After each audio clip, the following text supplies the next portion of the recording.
Hello everyone, welcome back to the channel. Myself Dolly and I hope you all are doing good.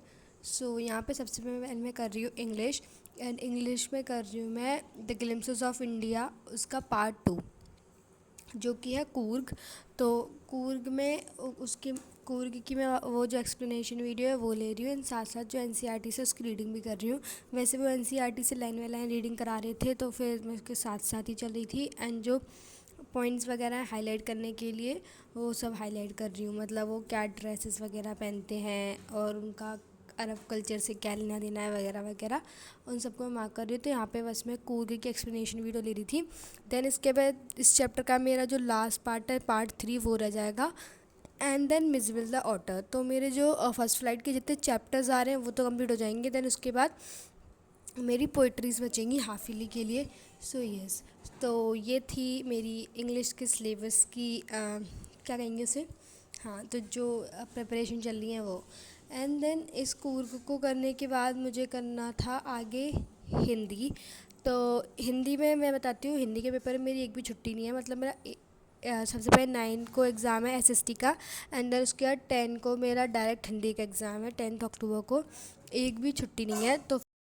तो आज मैंने start किया क्षितिज से, क्योंकि क्षितिज में ज़्यादा चैप्टर आ रहे हैं। कृतिका में तो ओनली 2 ही चैप्टर आ रहे हैं, स्टार्टिंग के जो 2 हैं वो। तो क्षितिज में सबसे पहले मैं कर रही हूँ पद खंड का जो पहला वाला चैप्टर है ना, सूरदास के पद, वो। तो मैंने सोचा है कि मैं एक एक दिन में 2 चैप्टर किया करूँगी। मतलब एक पद खंड से और एक गद्य खंड से। मतलब जहाँ पे वो स्टोरीज वाला पार्ट होता है और जो कविता वाला पार्ट होता है वो। तो यहाँ पे सबसे पहले मैं कर रही हूँ सूरदास के पद। तो उसकी जो एक्सप्लेनेशन वीडियो, वैसे तो मुझे जो पूरा आता था बट फिर भी मैंने सोचा मैं ले रही हूँ एक बार एक्सप्लेनेशन वीडियो। तो फिर मैं वो ले रही हूँ मैग्नेट ब्रेन्स से। तो और साथ साथ उसके जो कुछ वर्ड मीनिंग वगैरह जो ये बता रही हैं, और कुछ लाइन मतलब ऐसी है ना जिनमें समझ नहीं आता मतलब इस लाइन का मतलब क्या है। तो फिर मैं उसको मैंने लिख लिया, क्योंकि जगह तो यहाँ पे बहुत सारी गिवन थी इन पेजेस पे। तो फिर उन सबको लिख रही हूँ। सो यस, तो और इसमें मेरे जो चैप्टर आ रहे हैं वो पद्य खंड से बताऊँ तो सूरदास के पद, राम लक्ष्मण परशुराम संवाद, और वो उत्साह, फसल, अट नहीं रही है, और दंतुरित मुस्कान, जो भी हैं वो सारे आ रहे हैं। और बाकी सब मुझे पता नहीं, मतलब पता है बट हाँ ऐसे याद नहीं आ रहे हैं बताने में। हाँ, सो यस, सो यहाँ पे सबसे पहले इसकी मैंने एक्सप्लेनेशन वीडियो जो है वो कंप्लीट की है यहाँ पे इस चैप्टर की। एंड देन उसके बाद मुझे करना था आज, मतलब मैंने बोला था ना कि मैं एक पद्य खंड का करूँगी एक गद्य खंड का। तो उसके बाद अगला जो मुझे करना था वो था नेताजी का चश्मा। तो नेताजी का चश्मा, तो वो पहला चैप्टर है गद्य खंड का। तो फिर उसकी मैं मैग्नेट ब्रेन से लेक्चर वीडियो ले रही हूँ। तो फिर उसको भी साथ साथ हाईलाइट वगैरह करती जा रही हूँ। एक्चुअली मैंने ये पेंसिल से पहले मार्क कर रखे हैं जब UT1 और UT2 वगैरह में पढ़ा होगा तब, बट आज मैंने हाईलाइटर से भी मार्क कर दिए। अच्छा लग रहा था देखने में इसीलिए।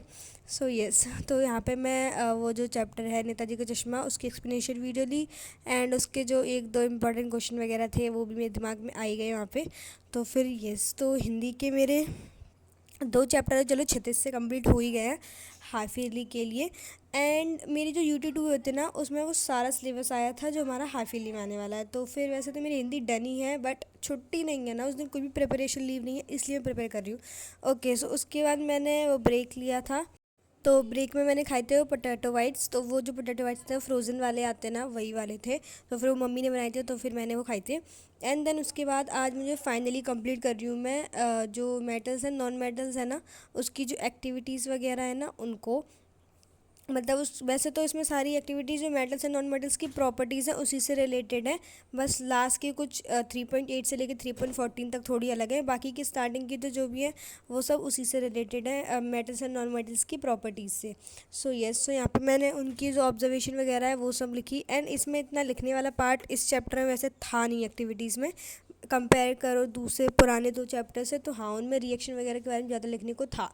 सो यस, तो यहाँ पे चैप्टर 3 ही आ रहे हैं मेरे केमिस्ट्री में। तो अब मैंने तीनों की जो एक्टिविटीज़ वगैरह हैं उनकी ऑब्जर्वेशन रिजल्ट वगैरह जो भी मुझे लिखना था वो सब कुछ मैंने लिख लिया है। एंड देन अब मुझे बस इस चैप्टर पे मुझे थोड़ा रिवीजन करना है। मतलब हाँ, थोड़ा वीक है मेरे जो 3 चैप्टर आ रहे हैं केमिस्ट्री में उनमें से। तो हाँ, मुझे इस चैप्टर पे थोड़ा वर्क करने की ज़रूरत है, जो कि मैं कर लूँगी एग्ज़ाम तक अच्छे से, बिल्कुल अच्छे तरीके से।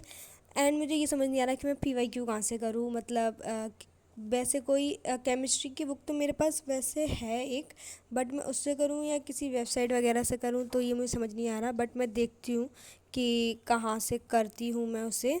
एंड बायो वगैरह के भी मेरे पास वो बायो की लक्ष्मी यानी कि एस चंद, क्या नाम है उसका, वो है। तो फिर मैं उसी से करूँगी, देखती हूँ। एंड देन उसके बाद फिर वहाँ पे मैंने ब्रेक में पी थी, ब्रेक नहीं था मतलब ऐसे ही पढ़ रही थी, तो मम्मी चाय दे गई थी, शाम का टाइम हो गया था एंड मेरे को कोल्ड भी हो रखा है, तो फिर मैंने वो चाय पी थी। एंड देन उसके बाद मैं वाटर रिसोर्सेज कर रही थी उस टाइम पे। एंड मैंने ना वो वाला पार्ट रिकॉर्ड किया था, मतलब मैंने उसकी सनलाइट स्टडी से रिवीजन वीडियो ली थी। एंड वो क्लिप ना मुझसे गलती से डिलीट हो गई एंड परमानेंटली डिलीट हो गई, तो मैं उसको रीस्टोर भी नहीं कर पाई। So sorry for that. तो इसलिए मैंने खाली जो लास्ट में जो पॉइंट्स वगैरह लिखे थे ना अपने स्पायरल रजिस्टर में, वही अटैच कर दिए उसमें। बट एनीवेज कोई बात नहीं। तो मैंने वाटर रिसोर्सेज का किया था रिवीजन, तो ज्योग्राफी के तो मेरे अब चारों चैप्टर का रिवीजन हो चुका है। Now the thing that is remaining is map work. तो मुझे अब मैप वर्क करना है, मैप वर्क पे काम करना है। और हिस्ट्री में भी वही नेशनलिज्म इन इंडिया वाले चैप्टर का मैप वर्क करना है। एंड इसमें इस वाले चैप्टर में चैप्टर 3 और 1 से ही आ रहा है ज्योग्राफी में, तो उन दोनों का करना है। तो उसको करने के बाद अभी मैं कर रही हूँ मैथ्स की प्रैक्टिस। तो मैथ्स में मैंने यहाँ पे किया एक्सरसाइज 6.1 एंड 6.2 दोनों। मैं 6.1 कर रही थी एंड मैं 6.2 कर रही थी। 6.1 में तो कुछ है ही नहीं, 3 करने का कोई इरादा था नहीं, बट अचानक से मेरा मन कर गया करने का, क्योंकि ईजी ईजी सी एक्सरसाइज थी। मैंने सोचा कि अगले दिन के लिए खींचूँ, इसलिए मैंने उसको साथ साथ 6.2 के साथ लगे यहाँ 6.3 भी सॉल्व कर दी। तो यहाँ पे बस मैं वही एक्सरसाइजेस को सॉल्व कर रही हूँ मैथ्स की। एंड मैं जो मैथ्स की एक्सरसाइज है ना वो रिवर्स से कर रही हूँ, मतलब पहले 8 फिर 7 फिर 6, तो अभी मैं 6 पे चल रही हूँ। हाँ, तो ऐसे ऐसे करके मैं सॉल्व कर रही हूँ डिसेंडिंग ऑर्डर में। And then yes guys, and इसके बाद मैं अपना इंग्लिश का वर्क कंप्लीट करूँगी करेक्शन के लिए।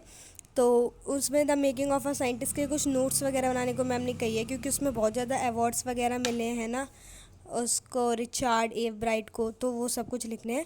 सो yes guys, I think I will be ending this video right here. I hope you all have enjoyed, then please do like, share, comment and subscribe to the channel. Thanks for watching.